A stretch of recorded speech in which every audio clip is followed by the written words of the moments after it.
இன்பம் எய்துக, எல்லா உயிரும் இன்பம் எய்துக, எல்லா உடலும் நோய் தீர்க, எல்லா உயிரும் இன்பம் எய்துக, எல்லா உடலும் நோய் தீர்க, எல்லா உணர்வும் ஒன்றாதல் உணர்க. நிறைந்த அவைக்கு தலை காண்ந்த பணிவான வணக்கம். வணக்கம் வணக்கம். அப்பா நன்றி நன்றி. மிக நீண்ட நாட்களுக்கு பிறகு ஒரே சமயத்தில் ஒரு புத்தக திருவிழாவில் ஆழமும் செறிவும் ஆய்வும் மிக்க இரண்டு உரைகளை கேட்கும் நல்வாய்ப்பை இன்றைக்கு பெற்று அவர் பேசிக் கொண்டிருக்கிற போதே நான் அரங்கத்திற்குள் வந்து விட்டேன். ஆனால் முன்வரிசையில் வந்தால் அதனால் அவர் பேச்சு தடைப்படும் என்பதற்காக பின்னாலேயே அமர்ந்து கொண்டேன். அதுதான் நாகரிகமானதும் சரியானதும். வீரமாமுனிவரை பற்றி, கால்டுவெல்லை பற்றி, ஜியு போப்பை பற்றி, தமிழ் மொழிக்கு கிறிஸ்தவம் தந்த மாபெரும் அருட்கொடையை பற்றி மிக அழகாக, உருக்கமாக, இன்னும் சொல்ல போனால் கடைசி வரியில் பேசுகிற போது தன் சொற்களை கண்ணீரில் நனைத்து பேசினார். நான் மனமாற பாராட்டுகிறேன். நான் உங்களுக்கு ஒன்று சொல்ல விரும்புகிறேன்.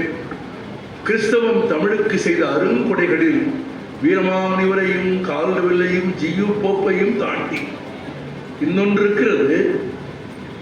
அது இடையில் பல நூற்றாண்டு காலம் தமிழர்களை ஜாதியின் பெயரால் எழுத வைக்காமல், படிக்க வைக்காமல், இருட்டில் வைத்திருந்த காலத்தில் தீண்டாமையை கடந்து எளிய மக்களை தொட்டு கல்வியும் தமிழும் ஆங்கிலமும் மருத்துவமும் தந்தது கிறிஸ்தவத்தின் பெருமை என்று நீங்கள் சேர்த்து சொல்ல வேண்டும். போப்பின் கல்லறையை பற்றி நீங்கள் சொன்னீர்கள். அது பற்றி ஒரு கூடுதல் செய்தியை சொல்லிவிட்டு நான் பிறகு என் உரைக்கு போகிறேன். போப் இறந்து போகும்போது அல்லது இறப்பதற்கு முன்பாக ஒரு தமிழ் மாணவன் இங்கே உறங்குகிறான் என்று என் கல்லறையில் எழுத வேண்டும் என்று விருப்பம் தெரிவித்திருந்தார். ஆனால் லண்டனில் போய் போப்பின் கல்லறையில் பார்த்தால் அப்படி எதுவும் இல்லை என்று நிறைய பேர் எழுதியிருந்தார்கள். ஒருவேளை போப் தமிழில் எழுதி வைத்திருந்திருக்கலாம். புரிந்தவர்களுக்கு புரியும். தமிழும் ஆங்கிலமும் சிறப்பாக படித்த போப் அதை தமிழில் எழுதி வைத்திருந்திருக்கலாம். போப் இறந்தது இங்கிலாந்தில், அதுவும் ஆக்ஸ்போர்டில் பணியாற்றிக் கொண்டிருந்த காலத்தில். ஆக்ஸ்போர்டிலும் அவர் என்ன பணியாற்றிக் கொண்டிருந்தார் என்று கேட்டால் 1908ஆம் ஆண்டு 1908ஆம் ஆண்டும் 7ஆம் ஆண்டும் 7, 8 ஆகிய ஆண்டுகளில் தமிழில் அதுவரை அச்சில் ஏறிய நூல்களின் பட்டியலை அகர வரிசையில் தொகுக்கும் ஆசிரியர் குழுவில் Pope இடம்பெற்றுள்ளார். He was one of the editors of the Catalogue of Printed Tamil Books. அந்த புத்தகங்களின் புத்தகம் அல்ல, புத்தகங்களை பற்றிய புத்தகம். புரியுதா உங்களுக்கு? புத்தகங்களை பற்றி 1907, 8ஆம் ஆண்டு வரை அதுவரை தமிழில் வெளியாகி அச்சேறிய அனைத்து புத்தகங்களையும் அகநானூறு, புறநானூறு, திருக்குறள், திருவாசகம் உள்பட 1907, 8 வரை எழுதப்பட்ட அனைத்து புத்தகங்களை பற்றிய அகர வரிசையிலான ஒரு அட்டவணை புத்தகத்தை தயாரிக்கும் ஆசிரியர் குழுவில் போப் இருந்தார். அந்த புத்தகத்தின் மூலப்பிரதி லண்டன் நூலகத்தில் இருக்கிறது. அந்த நூலகத்தின் முதல் பக்கத்தில் ஆசிரியர் குழுவில் 1908ஆம் ஆண்டு பிரதி வரையில் போப்பின் பெயர் இருக்கிறது. 1909ஆம் ஆண்டு வெளியான 3ஆம் பகுதியில் போப்பின் பெயர் இல்லை. ஏனெனில் போப் 1908 பிப்ரவரி 11ஆம் தேதி அன்றைக்கு காலமாகிவிட்டார். அப்படியானால் காலமாகிற வரையில் தமிழ்நாட்டில் இருந்து லண்டனுக்கு போன பிறகும் தமிழுக்கு தொண்டு செய்த பெருமை போப்புக்கு உண்டு. இந்த கல்லறையில் இங்கே ஒரு தமிழ் மாணவன் உறங்குகிறான் என்று போப் எழுதி வைத்தது தமிழிலாக இருந்திருக்கக்கூடும். எனவே இங்கிலாந்தில் இருந்தவர்களுக்கு அது தெரிந்திருக்க வாய்ப்பில்லை. எனவே அந்த வாசகம் கல்லறையில் இடம்பெறவில்லை. எனவே போப் விரும்பியது போல ஒரு இறுதி வாசகம் கல்லறையில் இடம்பெறவில்லை என்றால் போப்பின் கல்லறையில் என்னதான் எழுதப்பட்டிருக்கிறது என்று பார்க்க வேண்டும் என்று அந்த கல்லறையை பார்க்க போனேன். வெறுமனே கல்லறையை பார்க்கவில்லை. கல்லறைக்கு பக்கத்தில் கால் மடக்கி கீழே உட்கார முடியாத அளவுக்கு ஒரு விபத்தில் பாதிக்கப்பட்டவன் என்று நண்பர் பல்லவருக்கு தெரியும். ஆமாம். ஆனாலும் சிரமப்பட்டு கால்களை மடக்கி தமிழுக்கு தொண்டு செய்த போப்பின் கல்லறைக்கு பக்கத்தில் முழங்காலிட்டு அஞ்சலி செலுத்துவது போல 2 கால்களை மடக்கி மண்டியிட்டு அதில் என்ன எழுதி இருக்கிறது என்று பார்த்தேன். போப் பிறந்தது தமிழ்நாட்டில் அல்ல, போப் பிறந்தது கனடாவில், போப் வாழ்ந்தது இங்கிலாந்தில். அருட்பணியும் திருப்பணியும் செய்வதற்காக தமிழ்நாட்டிற்கு வந்து கொஞ்ச காலம் இருந்தார். ஆனால் அந்த கல்லறையில் எழுதியிருக்கிறார்கள். என்ன எழுதியிருக்கிறார்கள்? ஜீவு போப் என்பதன் விரிவாக்கம் George Uglow Pope D of South India என்று எழுதியிருக்கிறார். லண்டனில் வாழ்ந்த, கனடாவில் பிறந்த என்று எழுதவில்லை, தென்னிந்தியாவை சேர்ந்த ஜீவு போப்பின் கல்லறை என்று எழுதியிருக்கிறார்கள். அப்படியானால் தமிழ் மாணவன் என்பதை விடவும் உயர்ந்த இடத்தை அந்த கல்லறையின் வாசகம் அவருக்கு தருகிறது. தமிழ் மாணவன் என்று சொல்லியிருந்தால் கூட அது குறைவுதான். தென்னிந்தியாவை சேர்ந்த ஜார்ஜ் அக்ரோ போப் டி இன் கல்லறையை இன்னொன்றும் எழுதியிருக்கிறார்கள். அந்த கல்லறையில் சில காலம் தமிழ் பேராசிரியராகவும் தெலுங்கு பேராசிரியராகவும் பணியாற்றிய போப்பின் இந்த கல்லறையை, இதில் இடம்பெறும் வாசகங்களை உருவாக்கியது அவரது குடும்பத்தினரும் அவரது தமிழ் நண்பர்களும் என்ற வாசகம் காணப்படுகிறது.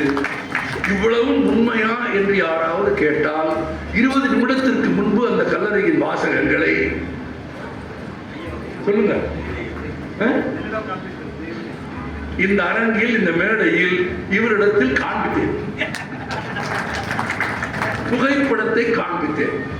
ஏனென்றால் வரலாற்றை வரலாறாக பேசுவது எங்கள் பழக்கம். கதைகளையும் புனை சுருட்டுகளையும் வரலாறாக பேசுவது எங்கள் பழக்கம் இல்லை.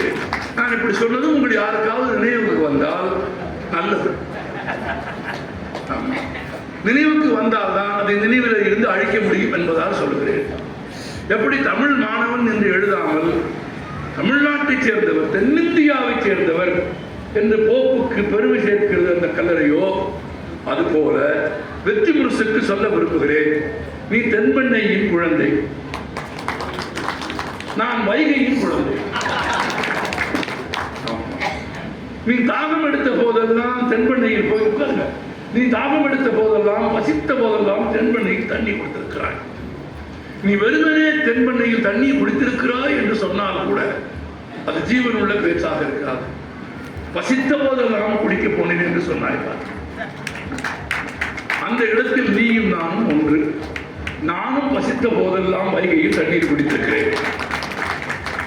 வைகையில் கொடுக்காப்புளி மரங்களும், கொடுக்காப்புளி சிவந்து படுத்த கொடுக்காப்புளி எப்படி இருக்கு தெரியுமா? ரொம்ப குடித்த மோசமான குடிகாரனின் கண் மாதிரி. ரொம்ப மோசமாக குடித்த குடிகாரனின் கண், அந்த வெள்ளை கொஞ்சமும் சிவப்பு கொஞ்சமும் உள்ள அந்த கருப்பு விதையுமாக இருக்கிற கொடுக்காப்புளி பார்த்தது உண்டு தானே? கொடுக்காப்புளி கேள்விப்பட்டிருக்கீங்களா? அந்த கொடுக்காப்புளி மரங்கள் நிறைந்த, நாவல் மரங்கள் நிறைந்த வைகையின் கரையில் நான் வளர்ந்த குழந்தை. வசித்த போதெல்லாம் கொடுக்காப்புளியும் அருந்தெல்லியும் நாவற்பழமும் சாப்பிட்டு விட்டு வைகையின் ஆற்று தண்ணீரை 2 கைகளாலும் அள்ளி அள்ளி பசி தீர்த்து கொண்ட குழந்தை. நீ தென்பெண்ணையின் குழந்தை, நான் வைகையின் குழந்தை, நாம் தமிழ் என்னும் ஜீவநதியின் குழந்தைகள். யாரையாவது ஒருவர் பேசுகிற போது தென்பெண்ணையை பற்றி பேசவில்லை என்று வெற்றி முரசு கவலைப்படக்கூடாது. தென்பெண்ணையை பற்றி பேசுவதற்கு நீங்கள் தான் இருக்கிறீர்கள். வேறொருவர் பேச வேண்டும். வேறொருவர் பேசினால் இவ்வளவு நெருக்கமாக பேச முடியுமா? வைகையை நான் பேசுவது போல உங்களால் பேச முடியுமா? எனவே தென்பண்ணையை பற்றி யாருமே பேச மாட்டேங்கிறார்கள் என்று இனி எதிர்காலத்தில் கண்ணீர் வடிக்காமல் கவலைப்படாமல் தென்பண்ணையை பற்றி பேசுவதற்கு நான் இருக்கிறேன் என்று வெற்றி முரசு கொட்டி சொல்லட்டும். தென்பண்ணையை பாரதி பாடிவிட்டு போய்விட்டார். தமிழ்நாட்டை பற்றி பாடுகிற போது காவிரி தென்பண்ணை காலாது தமிழ் கண்டதோர் வைகை பொருளை நதி என மேலிய பல ஆறோடு திருமேனி செழித்த தமிழ்நாடு என்று பாரதி எல்லாவற்றையும் இணைத்து பாடிவிட்டு போய்விட்டார். நீங்கள் பெண்ணையின் குழந்தைகள், நான் வைகையின் குழந்தை, நாம் தமிழின் குழந்தைகள். தமிழுக்கு 3500 ஆண்டுகள் வயது என்பது நிரூபிக்கப்பட்டுவிட்டது. அறிவியல் பூர்வமாக, விஞ்ஞான பூர்வமாக, கற்பனா பூர்வமாக அல்ல, கதையாக அல்ல. எங்கள் மொழி தேவர்களின் மொழி அல்ல. எங்கள் மொழி தேவர்களின் மொழி அல்ல. எங்கள் மொழி மனிதர்களின் மொழி. நீங்கள் தேவர்களின் மொழி என்றால், உங்கள் மொழி தேவர்களின் மொழி என்றால் இது சாத்தானின் மொழி. தேவர்களின் மொழி என்று ஒன்று இருந்தால் சாத்தானின் மொழி என்று ஒன்று இருக்க வேண்டும் தானே? அப்படியானால் உங்கள் மொழி தேவர்களின் மொழி என்றால் இன்றைக்கு பேசுகிறவர்கள் சாத்தான்கள் என்று பொருள். எங்கள் மொழி மனிதர்களின் மொழி. உலகத்திலேயே 3500 ஆண்டுகள் பழமையும் இளமையுமான மொழி எது? நான் கொஞ்சம் எல்லா பேச்சாளர் மாதிரி கிடையாது, நல்லா தெரிஞ்சுக்கிட்டேன். பேசுறவன் மட்டும்தான் உயிரை கொடுத்து பேசணும். கேட்கிறவன் எல்லாம் பேரி போய் உட்கார்ந்து அசையாம கேட்கிற கேள்வி கூட பதில் சொல்லாம வாயை திறந்து பேசாம நான் கேட்கிறேன். உசுர் இருக்க வரைக்கும் தான் பேச போறோம். நான் என்ன சொல்றேன்? உசுர் இருக்க வரைக்கும் தான் பேச போறோம். உசுர் போயிட்டு அடுத்தவன் தான் பேசுவேன் நம்மளை பத்தி. நமக்கு அது நமக்கு என்னன்னு தெரியாது. 3500 ஆண்டுகள் இளமையும் பழமையும் கொண்ட மொழி எது? இப்போ பத்தலியே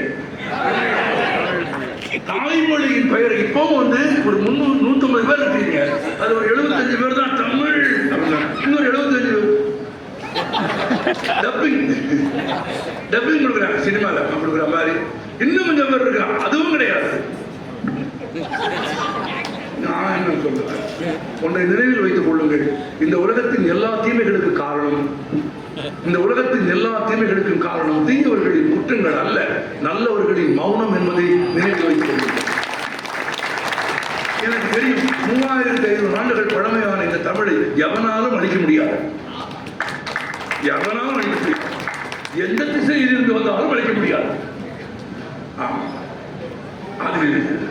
அது மலையாக இருந்தாலும் சரி, மடுவாக இருந்தாலும் சரி, யாராக இருந்தாலும் சரி, நீ எந்த வண்ணத்தில் வந்தாலும் சரி, இந்த கருப்பை அழிக்கவே முடியாது.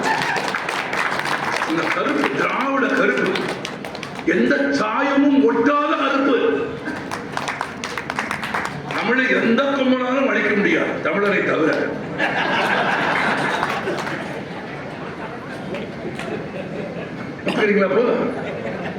ஒரு A4 சீட்ல பிழை இல்லாம ஒரு காதல் கடிதம் எழுத்து பிழை இல்லாம. நான் இந்த தலைமுறையில் இருக்கிற எல்லா பெண்களுக்கும் சொல்கிறேன், பருவத்தில் காதல் கல்யாணம் செய்து கொள்ள வேண்டும் என்று விரும்புகிற பெண்களுக்கு எல்லாம் சொல்கிறேன், அந்த காலத்து சுயமுறைமைப்பது மாதிரி ஒரே ஒரு பரீட்சை, ஒரு A4 சைஸ் பேப்பர்ல எழுத்து பிழை இல்லாம, சொந்த கற்பனையா, ரொம்ப முக்கியமா ஃபார்வேர்டு மெசேஜா இல்லாம, எதில இருந்து கற்பனை காப்பி அடிக்காம சொந்தமா ஒரு காதல் கடிதத்தை பிழை இல்லாம எவன் எழுதுறானோ அவனை காதலி. ஏன்னா அவனை நம்பி குடும்பம் நடத்தலாம். சொந்தமா எழுதுறாங்க, ரொம்ப சொந்தமா சம்பாதிச்சிருவாங்கல்ல. நம்முடைய மொழியின் பெருமையை, நமது சிறப்பை நாமே உரைக்க சொல்லாவிட்டால் யார் சொல்லுவார்கள்? 3500 ஆண்டுகளான பழமையும் தொன்மையும் கொண்ட இந்த மொழியின் செல்வமும் இலக்கியம் கொண்டவர்களோடு விளையாடும் குளிச்சல் ஒரு கூட்டத்திற்கு எப்படி வருகிறது? எங்கிருந்து வருகிறது? நீ வேறு மொழி படி. உன்னை எப்போதாவது நான் தமிழ் படிக்க சொன்னேனா? உன்னை எப்போதாவது நான் தமிழ் படிக்க சொன்னேனா? எங்கே நீ தமிழ் படிப்பாயோ என்று நான் பதறிக் கொண்டிருக்கிறேன். நீ தமிழ் படிக்கும் போதெல்லாம் தமிழை நாசமாக படிப்பதை பார்த்து என் உயிரும் ஆவியும் எப்படி துடிக்கிறது என்று உனக்கு தெரியுமா? உன்னை நான் தமிழ் படிக்க சொன்னேனா? பிறகு என்னையே நீந்தி படிக்க சொல்கிறாய். உன்னை சைவ உணவு சாப்பிட வேண்டும் என்று நான் சொன்னேனா? உன்னை சைவ உணவு சாப்பிட வேண்டும் என்று நான் சொன்னேனா? ஆமாவா இல்லையா சொல்லுங்க. இல்லை. பிறகு நான் மாட்டுக்கறி சாப்பிடக்கூடாது என்று நீ ஏன் சொல்லுகிறாய்? நான் மாட்டுக்கறி சாப்பிடுவதை பற்றி மாடே கோவிக்காத போது மாடு ஒரு ஆட்சேபனை சொல்லவில்லை. நான் மாட்டுக்கறி சாப்பிடுவதற்கு மாடு எதிர்ப்பு தெரிவிக்காத போது மேடையில் கட்டவார்த்தை பேசக்கூடாது என்று ஒரு நாகரிகத்தை அநாகரிகத்தை தமிழர் ஏற்படுத்தி வைத்திருக்கிறார். கற்றவர்களை பற்றி எப்படி நல்ல வார்த்தை பேசுவது? கற்றவர்களை பற்றி பேசுகிற வார்த்தையெல்லாம் கெட்ட வார்த்தை தானே. தமிழன் கெட்ட வார்த்தை என்றால் உறுப்புகளுக்கு வைத்திருக்கிற பெயரை கெட்ட வார்த்தை என்று நினைத்துக் கொண்டிருக்கிறார். உறுப்புகளுக்கு வைத்திருக்கிற பெயர் எல்லாம் பெயர் சொல். நீ என்ன சாப்பிடக்கூடாது, என்ன சாப்பிட வேண்டும், என்ன படிக்க வேண்டும் நான் சொன்னேனா? ஒரு அரசாங்கத்தின் வேலை என்ன? எல்லோருக்கும் உணவு தருவதும் கல்வி தருவதும் தான் ஒரு அரசாங்கத்தின் வேலையை தவிர என்ன சாப்பிட வேண்டும், என்ன படிக்க வேண்டும் என்று சொல்வது அரசாங்கத்தின் வேலை இல்லை. அது எங்கள் வேலை. அதுவும் 3500 ஆண்டுகள் நீண்ட பாரம்பரியம் கொண்டு எழுத்தும் இலக்கணமும் இலக்கியமும் வைத்து உலகத்தில் வேறு யாருக்கும் இல்லாத செல்வம் வைத்திருக்கிற என்னிடத்தில் வந்து ஒரு முறை பாராளுமன்றத்தில் ஒரு எம்பி சொன்னார், நான் அவர் பெயர் சொல்ல விரும்பவில்லை, உங்கள் தமிழை படிப்பது கடினம். அவர் சொன்னார் பாராளுமன்றத்தில், உங்கள் தமிழில் 200க்கு மேல் எழுத்துக்கள், உங்கள் தமிழை படிப்பது கடினம், பல வருடங்களாகும் தமிழ் படிக்க. ஆனால் எங்கள் மொழியான ஹிந்தியை, அதன் இலக்கியங்களை நீங்கள் 30 நாட்களுக்குள் படித்து விட முடியும் என்று அவர் சொன்னார். அடுத்த கணம் அண்ணா எழுந்து தயக்கம் இல்லாமல் சொன்னார், 30 நாட்களுக்கு மேல் படிப்பதற்கு மொழியில் ஒன்றும் கிடையாது. 30 நாட்களுக்கு மேல் படிப்பதற்கு மொழியில் ஒன்றும் கிடையாது. என் மொழியில் 3000 ஆண்டுகளாலும் படித்து முடிக்க முடியாத புத்தகங்கள் இருக்கிறது. இதோ சிவஞான போதம் பேசுகிற போது சொன்னார், 12 ஆண்டுகளாக படிக்கிறேன், இன்னும் முழுமையாக புரிந்து கொள்ள முடியவில்லை. பாரதியின் குயில் பாட்டு 50 ஆண்டுகளாக படிக்கிறேன், இன்னும் முழுமையான பொருள் விளங்கவில்லை. 1330 குறள் படிக்கிற போதெல்லாம் ஒவ்வொரு முறையும் ஒரு குறள் ஒரு பொருள் தருகிறது. ஒவ்வொரு உரையாசிரியர் ஒரு உரை எழுதி கொண்டே இருக்கிறான். இன்னும் கண்டுபிடிக்க முடியாத என்னதான் இந்த மனிதன் சொல்லுகிறான் என்று புரியாத சிறுகதைகள் மௌனியிடம் இருக்கிறது. அழியாச்சுட அழகு சூப்பர் மௌனியிடம் இருக்கிறது. திருக்குறளில் புரியாத பகுதிகள் இருக்கிறது, இன்னும் இருக்கிறது. அல்லது புதிதாக பொருள் தருகிற பகுதிகள் இருக்கிறது. திருமூலரின் பழைய நிறைய பாடல்களுக்கு உரையாசிரியர் எழுதிய உரையும் மூலமும் எனக்கு பொருந்துவதாக தெரியவில்லை. எனக்கு வேறு ஒரு பொருள் காட்டுகிறது. 3000 ஆண்டுகளாக எழுதப்பட்டும் இன்றும் வாசிக்கப்பட்டுக் கொண்டே இருக்கிற தொன்மையான மொழி எது? தமிழ். நான் இப்போது ஒரு கேள்வி உங்களை கேட்கிறேன். 3500 ஆண்டுகள் பழமையான மொழி என்றால் ஒரு பொருளை பாதுகாப்பது எவ்வளவு கடினம் என்று யோசித்து பாருங்கள். நான் ஒரு சிறிய கேள்வி கேட்கிறேன். 100 ஆண்டுகளுக்கு முன்பு 1920களில் உங்கள் குடும்பத்தில் வாழ்ந்த மூதாதைகளின் பெயர் என்ன? எத்தனை பேருக்கு தெரியும்? உங்கள் மூதாதைக்கு எழுத படிக்க தெரியுமா தெரியாதா?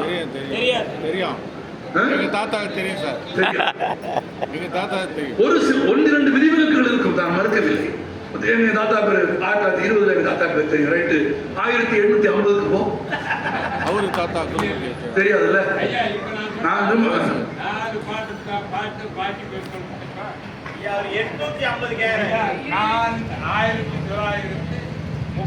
1985 எங்க அப்பா பிறந்தாரு. அதுக்கு முன்ன பிறந்தது அவர் ஜாதகம் தான் என்கிட்ட இருக்குது. அவருக்கு அப்பா பேரு மாணிக்க செஞ்சாரு, அதுக்கு அடுத்த பேர் கோவிந்த செஞ்சாரு, அதுக்கு அப்பா பேரு ஐயாசாமி செஞ்சாரு. ஐயாசாமி சொன்னார் பெற்று மங்கையர் கருத்து, கோவிந்த செட்டியார் பேரு பச்சையம்மாள், மாணிக்க செட்டியார் பேரு பொன்னகம்மாள், மன்னார் செட்டியார் பொண்ணு மனை பேரு மனோன்மணி அம்மாள். அவங்க தான் எங்க அப்பா. அப்போ 1900 பஞ்சாங்கம் சீதாராமர் பஞ்சாங்கத்தை இன்னும் நான் வச்சுக்கிறேன். சரி, நான் என்ன கேட்டேன்? நான் உங்களை என்ன கேட்டேன்? நான் உங்க குலமுறை கடத்து படலமா கேட்டேன்? நான் உங்க குலமுறை கடத்து படலாம் கேட்கல. உங்க குடும்பத்து பரும்ப வாரிசு கதையெல்லாம் கேட்கல. 1925க்கு முன்னால உங்க குடும்பத்துல யார் படிச்சான்னு கேட்டேன்.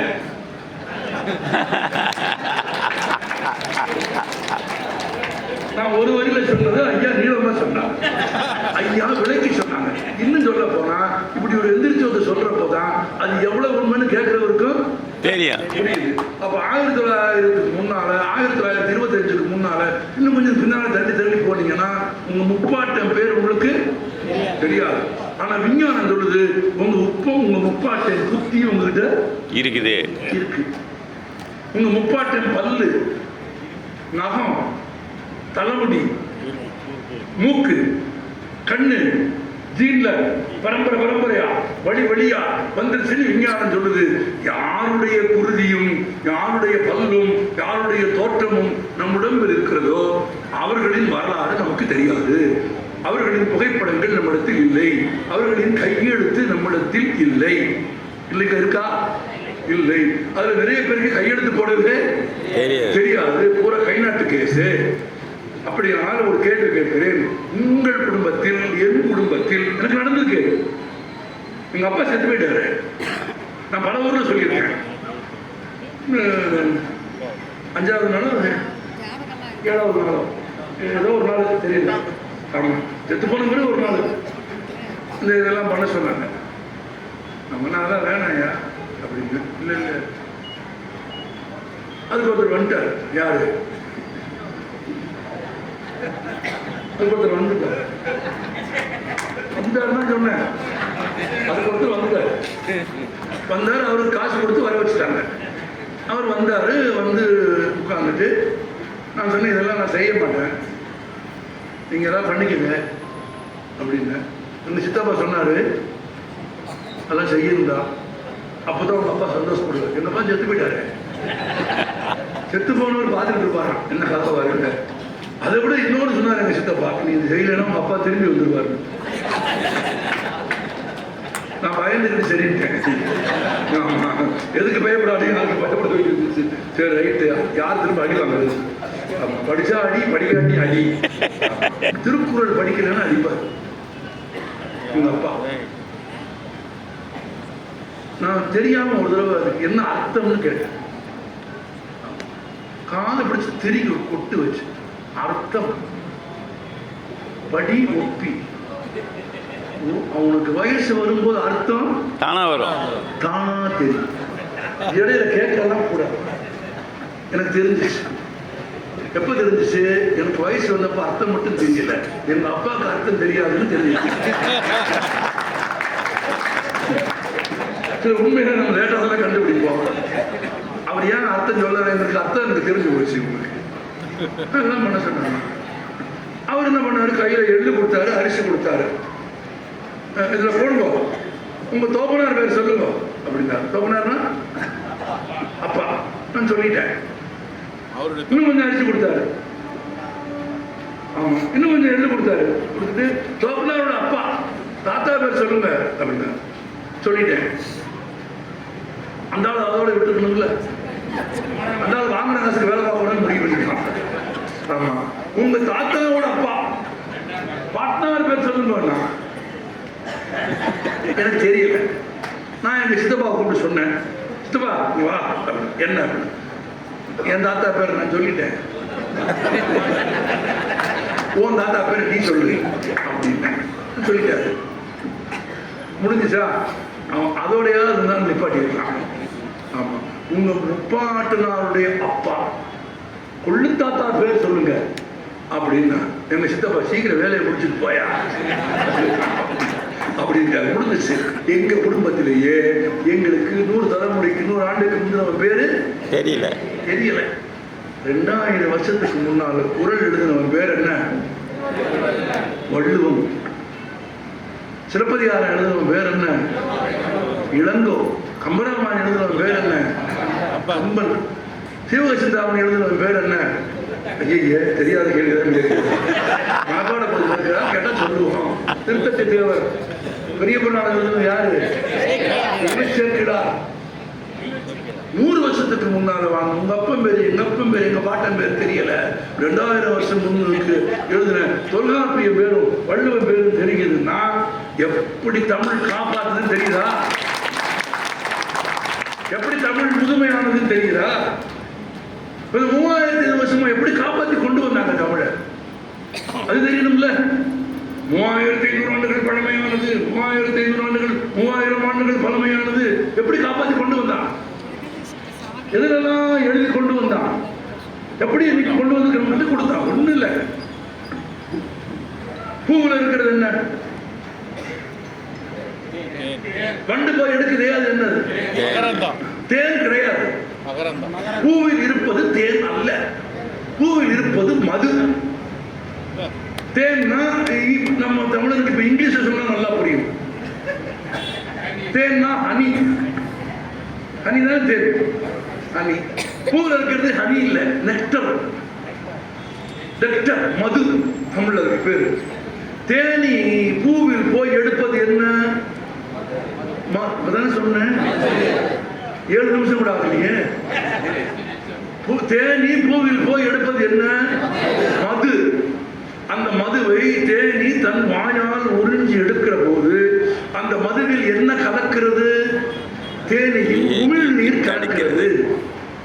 மதுவில் தேனியின் உமிழ்நீர் கலந்த பிறகுதான் அது என்ன ஆகிறது? தேன் ஆகிறது. தேன் எச்சில் சேர்ந்த பிறகுதான்.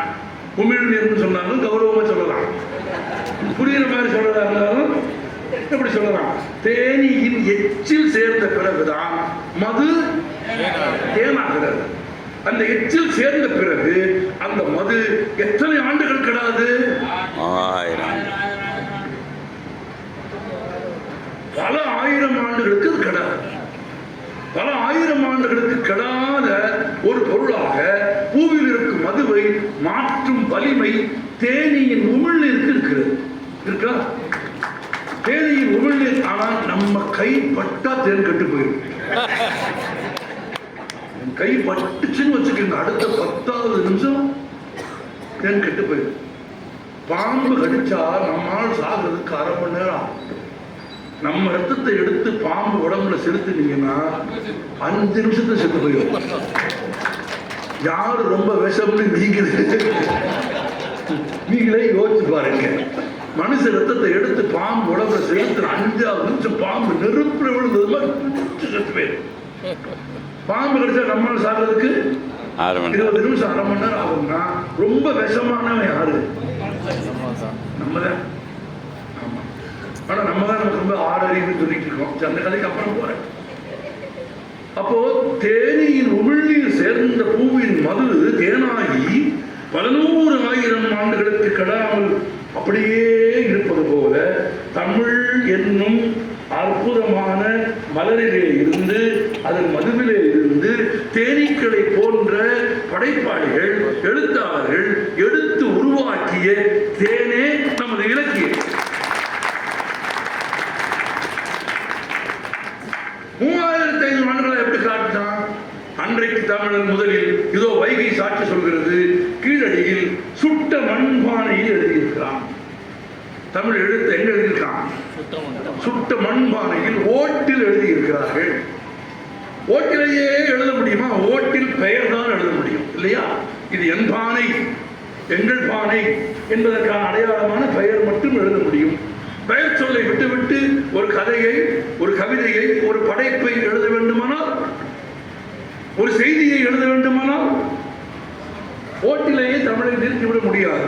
ஓட்டில் இருந்து சுட்ட பானை ஓடுகளில் எழுதிய தமிழ் கொஞ்சம் கொஞ்சமாக எங்கே வந்தது? கல்வெட்டுகளுக்கு வந்தது. அப்படித்தான் திருவண்ணாமலை கோவிலில் உங்கள் நல்லூர் கல்லில் தமிழ் புராணங்களை எழுதி வைத்தார்கள்,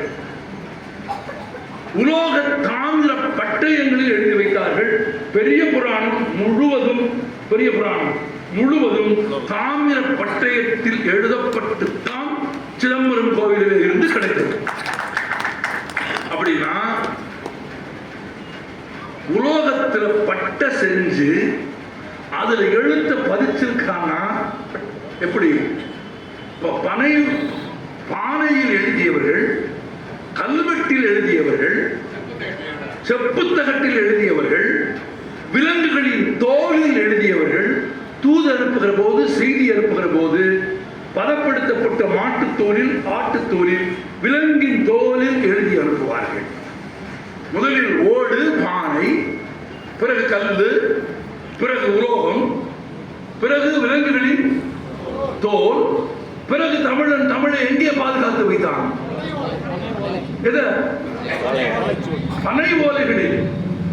உலகத்தில் வேறு எந்த நாட்டிலும் இல்லாத அரிய தொழில்நுட்பமாக பனை ஓலைகளில் தமிழர்கள் பாதுகாத்து வைத்தார்கள்.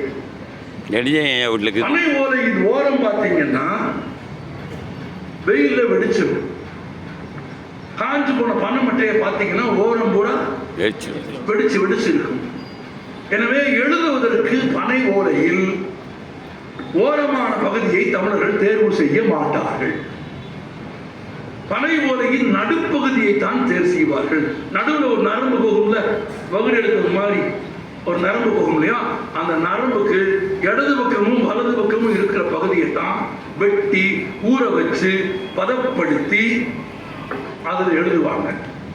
கன்னியாகுமரி மாவட்டத்துக்காரர்களை கேட்டால் சொல்லுவார்கள், பனை ஓலையில் நடுவில் ஓடுகிற நரம்புக்கு இடதுபுறமும் வலதுபுறமும் இருக்கிற பகுதிக்கு தமிழில் என்ன பெயர் தெரியுமா?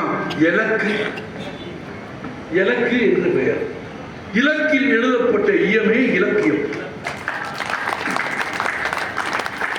தமிழர்கள் அதை பனை ஓலையில் எழுதி வைத்தார்கள். அப்படி பனை ஓலையில் எழுதப்பட்ட அச்சுக்கு வந்ததுதான் திருக்குறள்.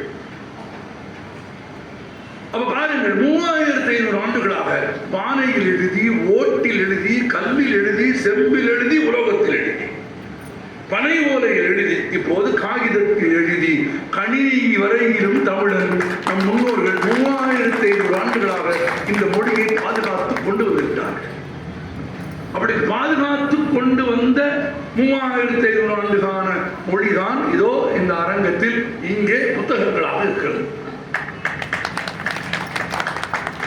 இந்த புத்தகங்கள் எல்லாமே நான் சொன்னது போல இந்த மொழி வாழ்வு என்கிற மலரிலே இருந்த தேனை ஒரு படைப்பாளி என்கிற தேனி போய் தன் அனுபவத்தோடும் வாழ்வியல் உண்மைகளோடும் சேர்ந்து உருவாக்கிய இலக்கியங்களே தேனுக்கு ஒப்பான அமரத்தன்மை வாய்ந்த பொருட்கள்.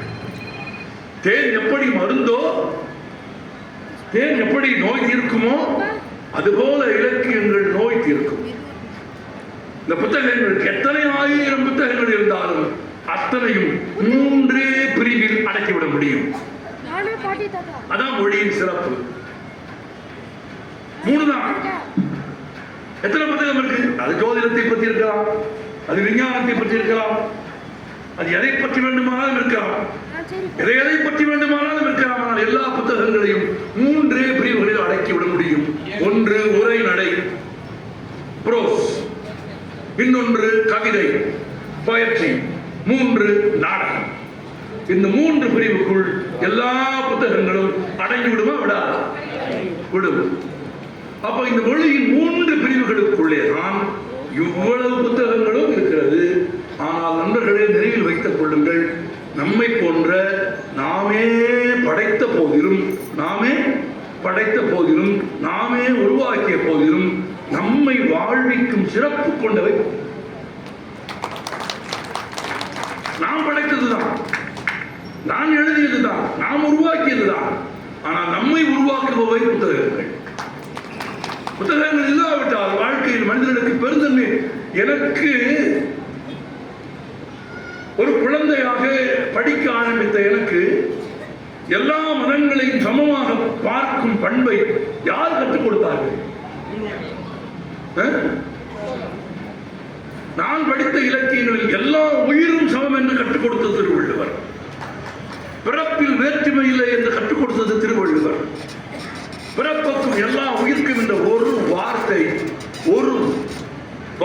புத்தகத்தை படித்த கணத்தில் நான் புரிந்து கொண்டேன், மனிதர்களுக்கு இடையில் சாதி இல்லை.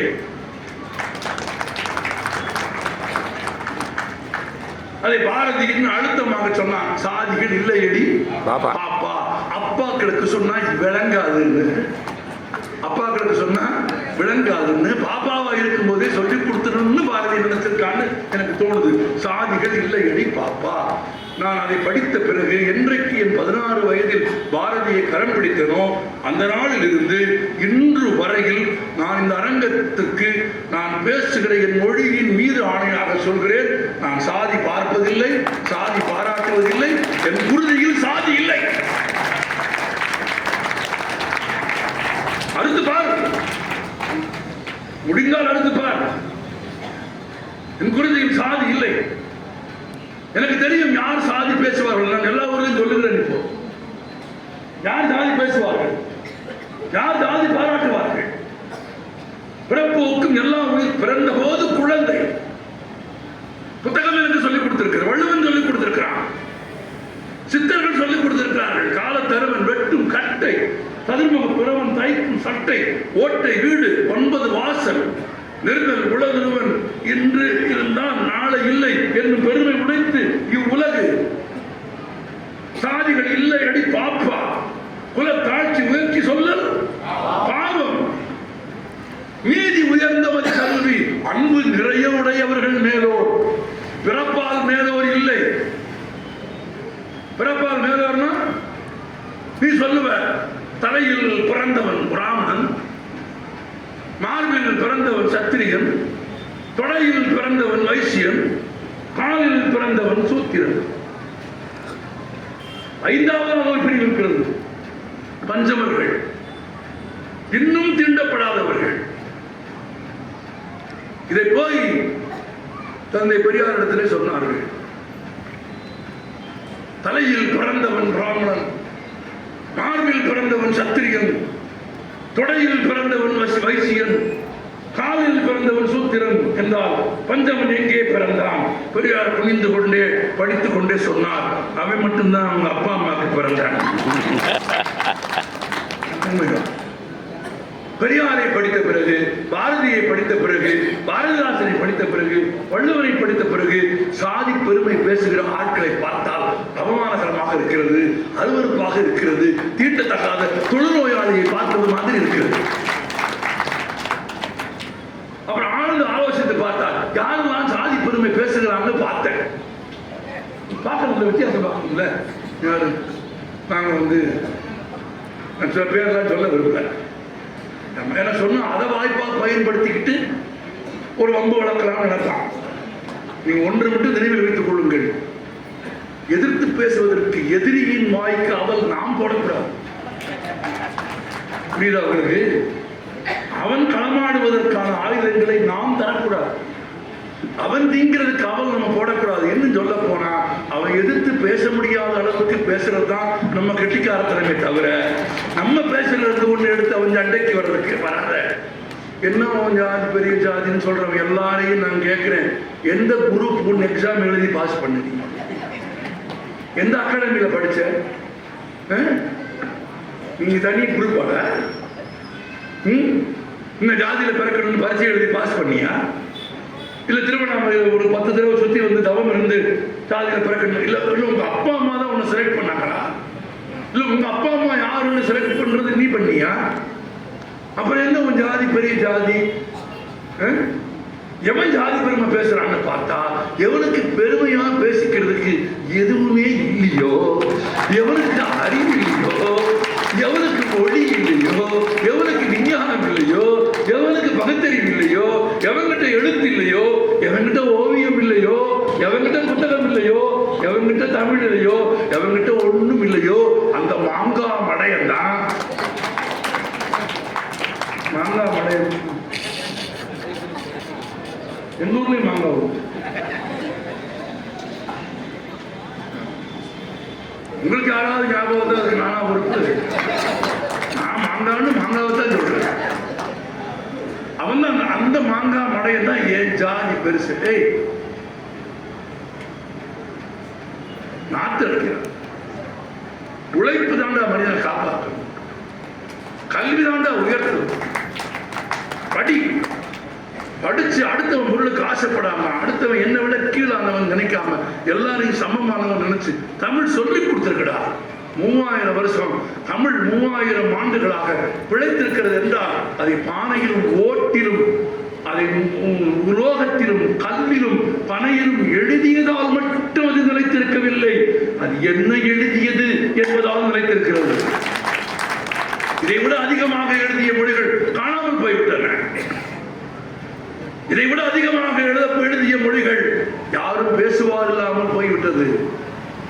உலகில் 3000 ஆண்டுகளை கடந்த மொழிகள் 6: கிரேக்கம், லத்தீன், ஹீப்ரு, சமஸ்கிருதம், சீனம். இன்னும் 6வது மொழி அது தமிழ். இந்த 6 மொழிகளில் முதல் 4 மொழிகளை எவரும் பேசுவதில்லை. அந்த மொழிகளில் இலக்கியங்கள் இல்லையா? இருக்கிறது. புத்தகங்கள் இல்லையா? இருக்கிறது. புத்தகங்கள் இருந்தும், இலக்கியங்கள் இருந்தும், கதைகள் இருந்தும், பாடல்கள் இருந்தும் அந்த மொழிகளை பேசுவார் இல்லாமல் அவைகள் அழிந்து போயின. இன்றும் மனிதர்களால் பேசப்படும் உலகின் 3500 ஆண்டுகளை கடந்த உலகின் ஒரே மொழி எது? தமிழ். அது 3000 ஆண்டுகளை கடந்தது. எதிலே எழுதப்பட்டது என்பதால் அல்ல, அது என்ன எழுதியது என்பதால். அது யாரும் முறை யாவரும் கேளு என்று எழுதியது. நீங்கள் தானே சொன்னீர்கள். யார் சொன்னது? அதை ஒரு புலவன் தான் சொல்ல முடியும். அது மட்டும் சொல்லவில்லை தமிழர். இந்திரதம் அமிர்தம் இயைவது ஆயினும் இரிதன தம்மியர் உண்டலும் திறனே என்று எழுதியவர்கள் தமிழர்கள். என்ன பொருள் தெரியுமா உங்களுக்கு?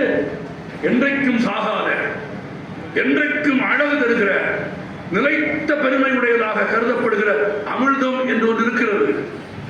அப்படி ஒன்று இருப்பதாக கற்பனையாக வைத்துக் கொண்டாலும் கூட அதை எனக்கு தந்து, இந்தா அமிர்தம், இதை நீ குடித்தால் சாக மாட்டாய், இதை நீ குடித்தால் எப்போதும் அழகாக இருப்பாய், இதை குடித்தால் நீ எப்போதும் இளமையாக இருப்பாய் என்று எனக்கு அமிர்தம் கொடுத்தால், யார் கடவுளே கொண்டு வந்து கொடுத்தாலும் கூட நான் நட்போடும் சுற்றத்தோடும் சேர்ந்து சாப்பிடுவேனே தவிர தனியாக சாப்பிட மாட்டேன் என்று எழுதியவன் தமிழன். வருவிருந்தோம்பி செல்விருந்து பார்த்திருப்பான், நல்விருந்து வாழ்த்தவர்க்கு என்று எழுதியவன் தமிழன். உலகத்தில் எந்த மொழியிலும் கிடையாது. வீட்டுக்கு தின்ன வச்சு கட்டினவன் தமிழை மட்டும் தாண்டா. ஆமா, வந்தவன் சாப்பிடட்டும், வந்தவன் படுக்கட்டும்னு, பசிச்சு ஒருவனுக்கு சோறு போடணுங்கிறதுக்காக இந்த உலகத்தில் இருக்கிற எந்த தீமையை விடவும் பெரிய தீமை எது? பசி. ஆசையே அழிவுக்கு காரணம் சொல்றாங்க. ஆசை அழிவுக்கு காரணம் அல்ல. ஏன் ஆசை அழிவுக்கு காரணம் தெரியுமா உங்களுக்கு? ஆசை எல்லா வயதிலும் ஒரே மாதிரி இருக்குமா? நான் கேட்கிறேன். 5 வயது 10 வயது சிறுவனின் ஆசையும், 24 வயது பருவமேறிய ஒருவனின் ஆசையும், 60 வயது கிழவனின் ஆசையும் ஒன்றா? 70 வயசுக்காரனுக்கு இதுல ஏறி வந்தால் பெரிய சந்தோஷம். அவனுக்கு பெரிய என்ன ஆசை? யாரும் கையை பிடிச்சுக்காம ஏறி வந்துடும். சுஜாதா இப்படியே எழுதினார். 70 வயதில் காலையில் ஒழுங்காக மலம் கழித்தால் மகிழ்ச்சி என்று எழுதினார். 70 வயசுல அதுதான் பெரிய விஷயம். நம்ம 2 நாள் 3 நாளைக்கு பாதுகாப்பாக உண்மையா? ஆமா, 70 வயதுக்காரனின் ஆசையும் 7 வயதுக்காரனின் ஆசையும் ஒன்று அல்ல. அப்படியானால் ஆசை வயதுக்கு ஏற்ற, பருவத்திற்கு ஏற்ப மாறுமா? மாறும். நான் படுகிற ஆசையால் நான் அழிந்து போவேனா? ஒண்ணு இல்லை. ஒருத்தர் கலெக்டர் ஆசைப்படுறான், அழிஞ்சு போவானா? ஒருத்தர் வெற்றி முடிச்சு மாதிரி பேசணும்னு ஆசைப்படுறான், அழிஞ்சு போயிடுவானா? ஒருத்தர் பாரதி கிருஷ்ண மாதிரி எழுதணும்னு ஆசைப்படுறான், அழிஞ்சு போவானா? ஆசை அழிக்காது. ஆசை பருவத்திற்கு பருவம் மாறுபடும். இன்னும் சொல்ல போனால் சில வயதில் சில பருவத்தில் ஆசையே எல்லாம் போயிடும், இருக்காது. துறவிகளுக்கு இல்லையே, எல்லா துறவியும் சொல்லல. நெஞ்சில் துறவார் இல்ல, நான் சொல்லல. வள்ளுவர் மாதிரி அசலாகவே துறவிகள். ஆமா, அசலான ரமணர்கள். இன்னும் படத்தவன் கூட கிடையாது, வாழ்ந்தவனை கூட நான் சொல்லல. அசலான நெஞ்சில் துறந்த துறவிகளுக்கு ஆசையே கிடையாது.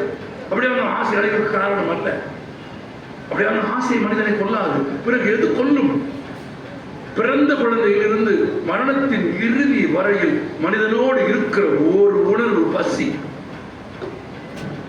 அதிலிருந்து தப்பித்தவர்கள் யாரும் கிடையாது. ஆசை கொல்லாது, பசி கொல்லும். அதான் நம்ம சொல்றோம் கொலை பசின்னுவான், உயிரே போற மாதிரி இருக்குன்னுமா.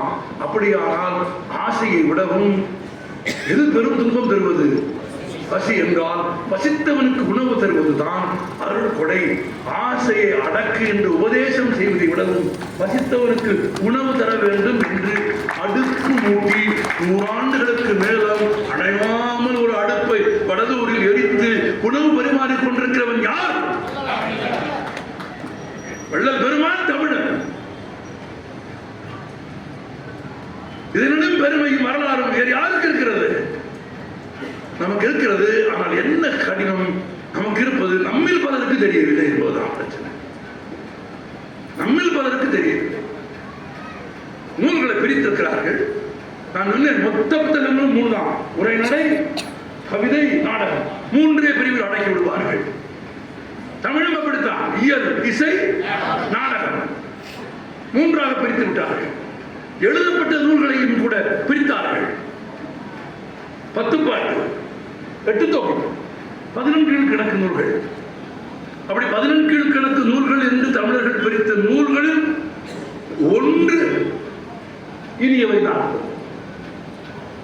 அந்த இனிவை நாற்பதில் இருந்த ஒரு வரியைத்தான் இன்றைக்கு பேசுவதற்கான தலைப்பு. எத்துணையும் ஆற்ற இனிது. இந்த இடத்துக்கு வருவதற்கு நான் இவ்வளவு பெரிய பாதை போட்டு வந்தேன். ஏன்?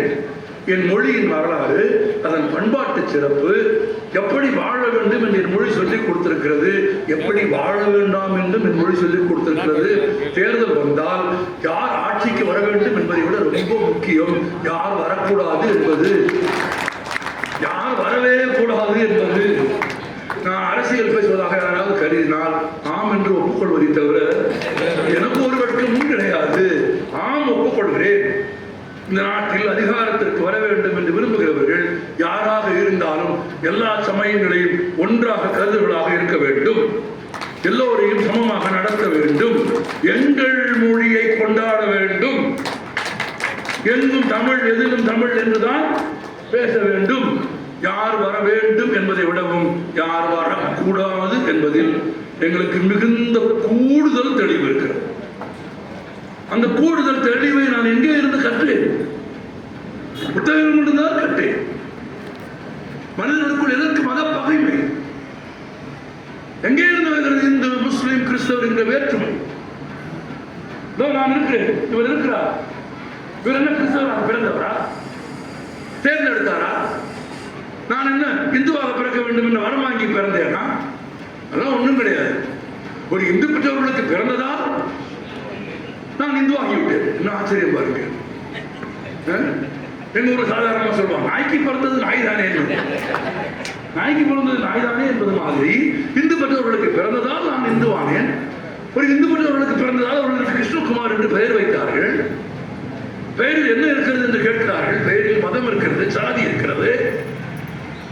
கிருஷ்ணகுமார் என்று பெயர் வைத்ததால் நான் இந்துவாக அறியப்படுகிறேன். ஆனால் நான் இந்துவாக அறியப்படுவதை விரும்புகிறேனா? இல்லை. நான் இந்துவாக, ஒரு முகம்மதியனாக, கிறிஸ்தவனாக அறியப்படுவதை விடவும் ஒரு மனிதனாக அறியப்படுவதை தான் விரும்புகிறேன். நான் மனிதனாக அறியப்பட வேண்டும் என்பதை எப்போது கற்றுக்கொண்டேன்? நான் வாசித்த புத்தகங்களில் இருந்து கற்றுக்கொண்டேன். 47 நாடு, நான் இந்த ஒன்றை சொல்ல விரும்புகிறேன் உங்களுக்கு. சுருக்கமாக சொல்கிறேன். 47 நாடு சுதந்திரம் அடைந்தது. எல்லோருக்கும் தெரியும். என்றைக்கு இந்தியா சுதந்திரம் அடைந்தது? 47 ஆண்டு. மாதம் என்ன? என்ன நாள்? 15. அதற்கு முன்பு என்ன நடந்தது? ஆங்கிலேயர் ஆட்சி நடந்தது. ஆங்கிலேயர்கள் இந்தியாவை 2ஆக பிரித்தார்கள். தெரியும் தானே? இந்தியா என்று பாகிஸ்தான் என்றும் பிரித்தார்கள். மத அடிப்படையில் பிரித்தார்கள். பாகிஸ்தானுக்கு சுதந்திர தினம் என்றைக்கு? ஆகஸ்ட் 14. இந்தியாவுக்கு சுதந்திரம் என்றைக்கு? 15. சுதந்திரம் கொடுத்த போது ஆங்கிலேயர்கள் சொன்னார்கள், நாட்டை மதத்தின் அடிப்படையில் பாகிஸ்தான் என்றும் இந்தியா என்று பிரித்து விட்டோம்.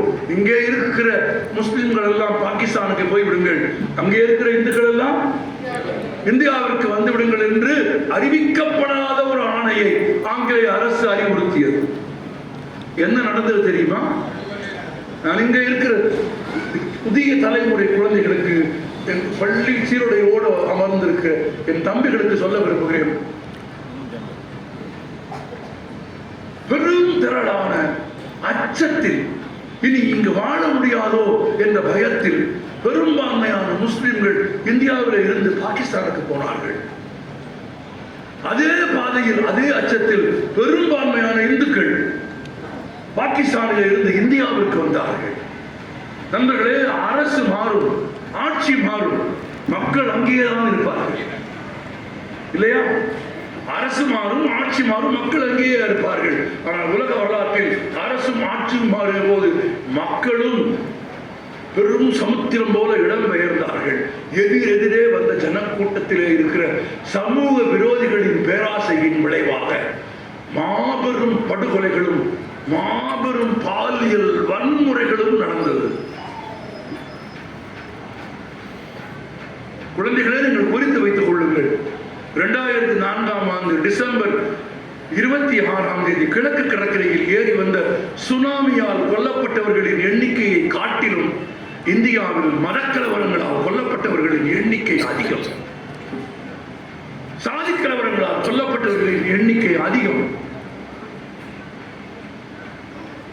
பாலியல் வன்கொடுமைக்கு உள்ளான இந்து பெண்கள், இஸ்லாமிய பெண்கள் வன்முறையின் உச்சத்தில் பாலியல் வன்முறைக்கு ஆளான இஸ்லாமிய பெண்ணின் உடம்பில் இந்து மத சின்னங்களை தீயால் சுட்டார்கள்.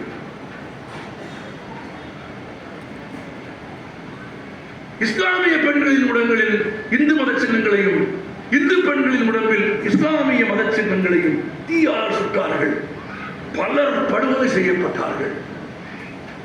பாலியல் பலாத்காரம் நடந்து முடிந்து ரத்தம் ஆறாக ஓடி முடிந்து ஜனத்திரள் இங்கும் அங்குமாய் அலைகாய்ந்து சீரழிந்து அமர்ந்த பிறகு 48 மார்ச் மாதம் கூடிய பாராளுமன்றத்தில் ஒரு பிரச்சனை விவாதிக்கப்பட்டது.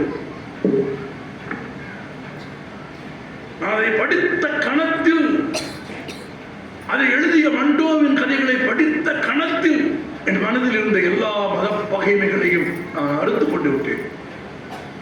புத்தகம் என்னை புனிதனாக்கியது. உங்களுக்கு தெரியுமா, பாலியல் வன்கொடுமைக்கு உள்ளான அந்த பெண்கள் பலர் கருவுற்றிருந்தார்கள். 2 நாட்டில் கருவுற்ற குழந்தைகள். நான் கேட்கிறேன், பாராளுமன்றத்தில் இது பேசப்பட்டிருக்கிறது. ஒரு இந்துவால் பாலியல் வன்கொடுமைக்கு உள்ளான முஸ்லிம் பெண்ணில் வயிற்றில் இருக்கும் குழந்தை இந்துவா முஸ்லிமா?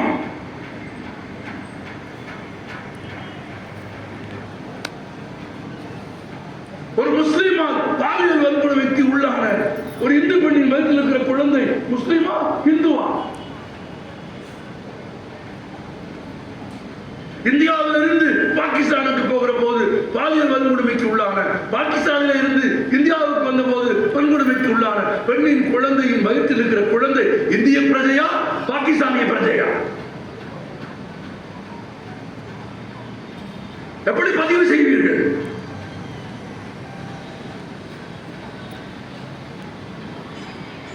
அந்த படுகொலையில், அந்த படு பாதக செயல்களின் நடுவில் ஒரு இந்து பெண் பாலியல் வன்கொடுமைக்கு உள்ளாக்கப்படுகிறாள் என்பது மட்டுமல்ல, அவளது மார்பகம் மறுக்கப்படுகிறது. கூட்டத்தில் தொலைந்து போன தன் மகளை தேடி அந்த இந்து தகப்பன் அலைகிறான். ஒரு முகாமில் சிதைக்கப்பட்ட நிலையில் மகள் கிடக்கிறாள். மார்பகமெல்லாம் காயமாக இருக்கிறது. மயக்கத்தில் கிடக்கிற மகளை போய் தொடுகிறான். யாரோ ஒருவர் தன் மீது பாலியல் உறவு கொள்ள வருகிறார்கள் என்று நம்பி மறுத்தால் வன்முறையை கையாளுவார்கள் என்று அவன் உறவு கொள்வதற்கு இசைவாக தன் கால்களை அந்த பெண் அசைத்து கொடுக்கிறாள். தகப்பன் கதறி தேம்பி தேம்பி அழுகிறான். அவன் பெற்ற மகள் மதக்கலவரத்தில் சூறையாடப்பட்டிருக்கிறாள். அவள் இறந்து போய்விட்டாள். அந்த தகப்பன் கோபம் வந்தது. என்ன கோபம் தெரியுமா? என் பெண்ணை இந்த நிலைமைக்கு ஆளாக்கியதற்காக அதே மாதிரி ஒரு முஸ்லிம் பெண்ணை தேர்ந்தெடுத்து அவளுக்கும் என் மகளுக்கு நேர்ந்த அதே நிலையை நிகழ்த்தி காட்டுவேன் என்று தகப்பன் முடிவெடுக்கிறான். உணர்வின் ஆத்திரத்தை அப்படி ஒரு முடிவெடுப்பது பிழையானதுதான்.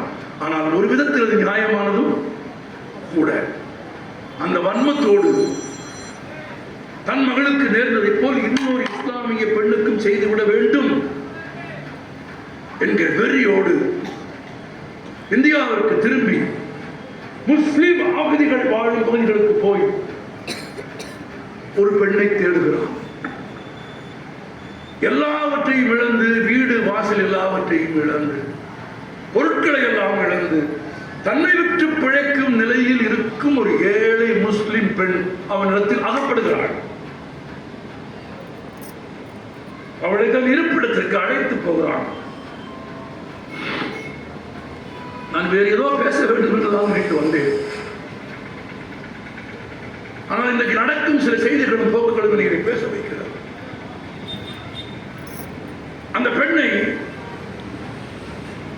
தன் இருப்பிடத்திற்கு அழைத்து போகிறான். அவன் மனதுக்குள் பெருகிறார். அவள் இவனுக்கு இப்படி ஒரு எண்ணம் இருப்பது அவளுக்கு தெரியாது. அவளுக்கு தெரியாது. அவள் ஏன் வந்தாள்? தன்னையே நிற்க வந்தாள். பசி, உணவுக்காக வேறு வழி இல்லாமல் தன்னை விற்கும் நிலைக்கு வந்து அந்த பெண் அவன் வீட்டிற்கு வந்ததற்கு பிறகு அவன் தருகிற சிறு பணத்திற்கு ஆசைப்பட்டு தன் பசியை தீர்த்துக் கொள்வதற்காக வந்த அந்த பெண்ணிடத்தில் தான் விரும்பிய வண்ணம் தன் மகளுக்கு நேர்ந்த அதே அநீதியை அவளுக்கு செய்ய வேண்டும் என்ற நோக்கத்தில் அவளது ஆடைகளை அவன் களைய முற்படுகிறான். தன்னையே விற்க வந்து அவள் இச்சைக்கு உடன்படுகிறாள். அவளது மேலாடைகளை எல்லாம் அவன் கலற்றி விட்டான். கொஞ்சம் புடவை போட்டிருக்கிறாள், ரவிக்கை போட்டிருக்கிறாள், கையால் மூடி இருக்கிறாள். ரவிக்கையை கலற்ற வேண்டும் என்று வற்புறுத்துகிறான். அவள் மறுக்கிறாள். அவன் அதற்கு தானே அழைத்து வந்தான். அவன் மகளுக்கு நடந்ததை போல இன்னொருத்திக்கு செய்ய வேண்டும் என்கிற வஞ்சத்தோடு தானே அவன் அழைத்து வந்தான். மறைத்த கத்தி உள்ளே இருக்கிறது. வள்ளுவன் சொல்லலையா, குப்பிய கையுள்ளும் படை ஒடுங்கும். அவன் வற்புறுத்தினான். அவள் மறுக்கிறாள். ஒரு குறிப்பிட்ட கட்டத்திற்கு பிறகு சொல்கிறான், நீ மேலாடை அழுக்காவிட்டால் நான் பணம் கொடுக்க மாட்டேன். அவள் அழுது கொண்டே கண்ணீரோடு மேலாடையை அவிழ்த்து தன் மார்பை திறந்து காட்டுகிறாள். அவள் மகளுக்கு எப்படி மார்பகம் மறுக்கப்பட்டதோ அதே போல அவள் மார்பகம் மறுக்கப்பட்டிருப்பதை அவன் பார்க்கிறான் என்று கூட அந்த எழுத்தாளர் எழுதவில்லை. அவள் மேலாடை அகற்றினாள். பார்த்தான். கலங்கிய கண்களோடு கீழே விழுந்து அவள் கால்களை பற்றி மகளே என்று அழுதான். மகளே என்று அழுதான். முடிஞ்சு. இவ்வளவுக்கு பிறகும், இத்தனை இழப்புக்கு பிறகும், இவ்வளவு மேன்மையான படைப்புகள் எழுதப்பட்ட பிறகும் முருகனுக்கும் சிக்கந்தருக்கும் பிரச்சனை உண்டாக்க வேண்டும் என்று ஒரு கூட்டம் வந்தால் அதை எப்படி ஏற்பது? அதை ஏற்காமல் இருப்பது எப்படி என்பது என் தமிழ் எனக்கு சொல்லிக் கொடுக்கிறது. ஒரே வரியில் சொல்கிறது இந்த பாடல். அதுதான். யார் என்ன செய்ய வேண்டும், எது நன்மையானது என்று சொல்கிறது. நான் இப்போது சொன்னதையெல்லாம் இணைத்து வைத்துக் கொண்டு பாருங்கள். இனியவை 40 சொல்கிறது. கற்றார் முன் கல்வி உரைத்தல் மிக நன்று. எப்ப சொல்லியிருக்கான் பாருங்க. யார் கற்றவர்கள், யார் ஜாதி பேதம் பார்க்காதவர்களோ, யார் மன தூய்மை உடையவர்களோ யார் பிறப்பக்கம் எல்லா உயிரும் என்று கருதுகிறார்களோ, யார் புத்தகங்களை நேசிக்கிறார்களோ அவர்கள் கற்றோர்கள். அத்தகைய கற்றோர்களின் முன்பு கல்வி உரைத்தல் மிக இனிது. உயர்ந்தவர்களோடு சேர்ந்து வாழ்தல் அதனினும் இனிது. கற்றோர் முன் கல்வி உரைத்தல் மிக இனிது. மிக்கார்னா உயர்ந்தோர், மிக்காரை சேர்தல் மிகமான முன் இனிது. எழுத்துணையானாலும், ரொம்ப முக்கியம் இந்த வரி, எழுத்துணையானாலும் இரவாது எதையும் யாரிடத்திலும் போய் ஆசிக்காதீர்கள். நீங்க தமிழ்ல சிறப்பு தெரியுமா உங்களுக்கு? ஆத்திசுடி யார் எழுதுனா? ஆத்திசுடி எழுதுறது யாரு? அவ்வையார். ஆப கிடையாது. அவ்வையார். ஆத்திசுடி எழுதுறது யாரு? ஔவை. முதல் வரி என்ன?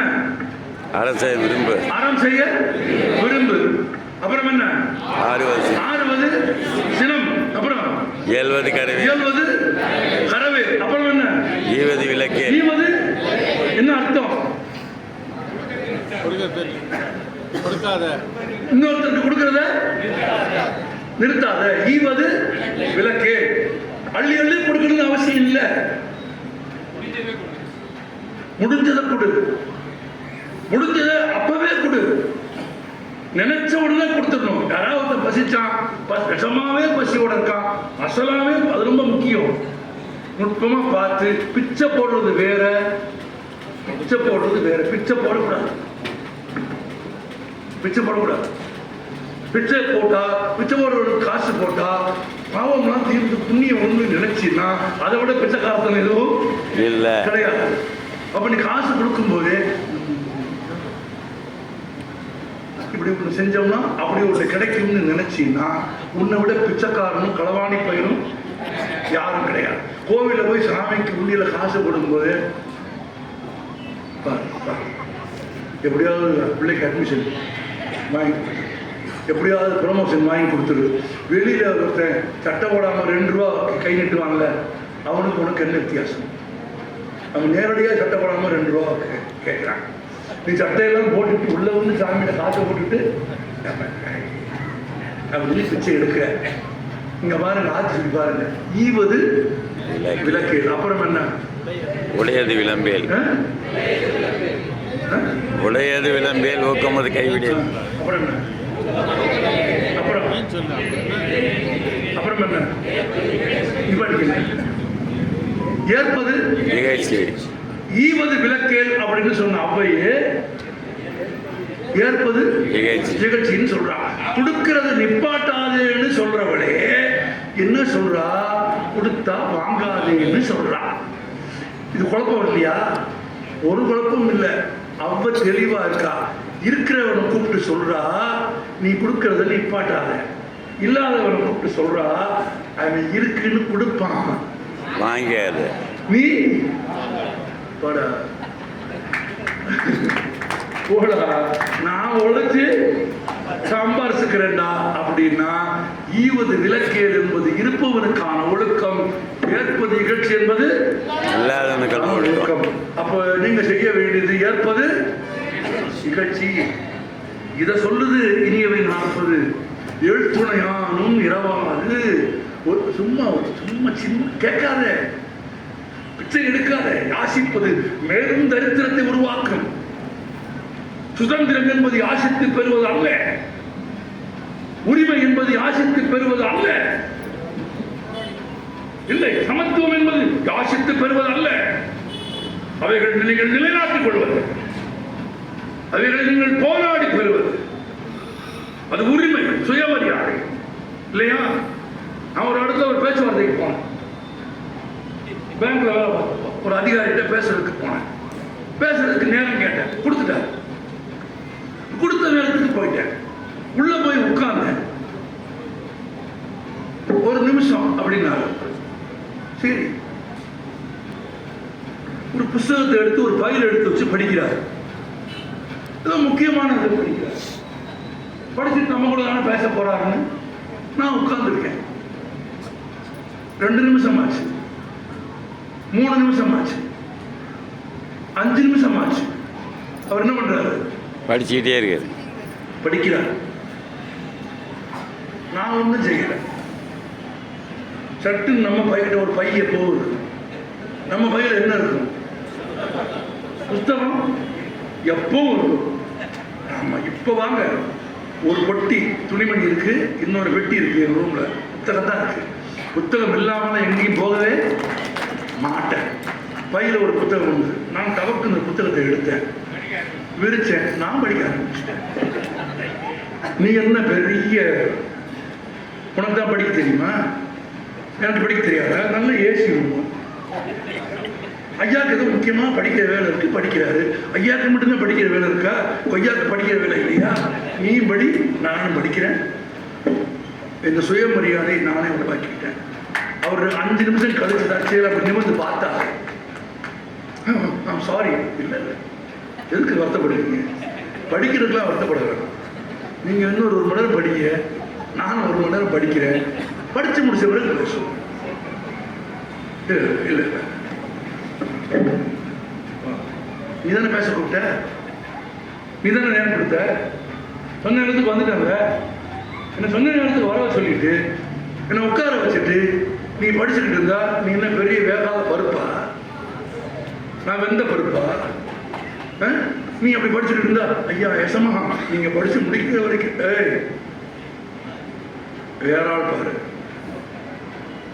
எழுத்துணையும் இரவாதே, எழுத்துணையும் இரவாது தான். எப்போ? நாளைக்கு முன்னால், நூற்றாண்டுகளுக்கு முன்னால் தமிழ் சொல்லிட்டான். எழுத்துணையும் இரவாது காணிதல், நீர் குடு, நீர் குடு. ஈவது விளக்கே, ஏற்பது நிகழ்ச்சி. இரண்டும் தமிழ் கற்றுக் கொடுத்ததுதான். எனவே கற்றார் முன், உங்களை போன்ற கற்றார் முன் கல்வி உரைத்தல் மிக இனிது. உயர்ந்த மக்களை மிக்காரை சேர்தல் மிக மாண்புடைய இனிது. எழுத்துணையேனும் இரவாது தான் ஈதல் எப்போதும் எழுத்துணையும் ஆற்றல் இனிது. வான் இனிது, நிலவு இனிது, இவ்வுலகம் இனியது, மானுடர் இனிய, ஆண் இனிது, பெண் இனிது, புத்தக திருவிழா இனியது, வந்தோர் இனியர், நின்றோர் இனியர், அனைவரும் இனியவர், அனைவரும் அனைவரும் இனியவர்கள், இனியர், அனைவரும் அனைவரும் அனைவரும். வணக்கம். நாங்கள் தயாராக இருக்கிறோம், ஆனால் எங்கள் மீது திணிக்காதீர்கள் என்கிற செய்தியை மிக லாவகமாக அழகாக சொல்லி சென்ற ஐயா அவர்களுக்கு நெஞ்சார்ந்த நன்றிகளை கூறிக்கொண்டு முறையான நன்றி உரை வழங்குவதற்காக வருகிறார் எஸ் மோகனராமன் அவர்கள், வட்டாட்சியர் தண்டராம்பட்டு. அவர்களை வருக, நன்றி உரை தருக.